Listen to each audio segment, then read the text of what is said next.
ಮುಖ್ಯಮಂತ್ರಿಗಳು, ಸ್ಪೀಕರ್ ಅವರು, ನಾನು ಎಲ್ಲ ಸದಸ್ಯರು ಭಾಗಿಯಾಗಿದ್ರಿ. ಒಟ್ಟು 14 ದಿನ ಅಧಿವೇಶನ ನಡೆಯುವಂಥದ್ದಕ್ಕೆ ಒಪ್ಪಿಗೆ ಆಗಿದೆ. ಶ್ರೀರಾಮನವಮಿ ನಮ್ಮೆಲ್ಲರಿಗೂ ಬಹಳ ಪವಿತ್ರವಾದಂಥ ಹಬ್ಬ. ಅದರಲ್ಲೂ ನಮಗಂತೂ ವಿಶೇಷವಾದಂಥ ಹಬ್ಬ ಶ್ರೀರಾಮನವಮಿ. ಅದಕ್ಕೋಸ್ಕರ ಶ್ರೀರಾಮನವಮಿ ದಿನ ಸದನ ಬೇಡ ಅನ್ನೋ ಮಾತನ್ನು ಚರ್ಚೆ ಆಯಿತು. ಅದಕ್ಕೆ ಒಪ್ಪಿಗೆಯನ್ನು ಕೊಟ್ಟಿದ್ದಾರೆ.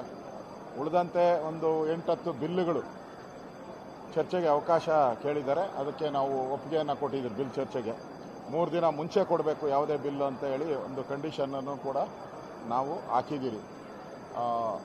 ಮುಖ್ಯಮಂತ್ರಿಗಳು 25ನೇ ತಾರೀಕು ಬಡ್ಜೆಟ್ ಬಗ್ಗೆ ರಿಪ್ಲೈಯನ್ನು ಮಾಡ್ತಾರೆ. ಇಲ್ಲಿ 26ನೇ ತಾರೀಕು ವಿಧಾನ ಪರಿಷತ್ತಲ್ಲಿ ರಿಪ್ಲೈ ಮಾಡ್ತಾರೆ. ಆ ರೀತಿ ಚರ್ಚೆ ಆಗಿದೆ. ಈಗ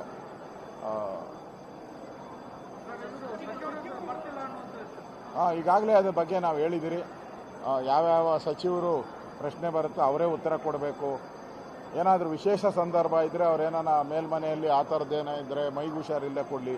ಇಲ್ಲಾಂದರೆ ಕೆಲವು ಸಚಿವರಂತೂ 2 ಅಧಿವೇಶನದಿಂದನೇ ಪತ್ತನೇ ಇಲ್ಲ.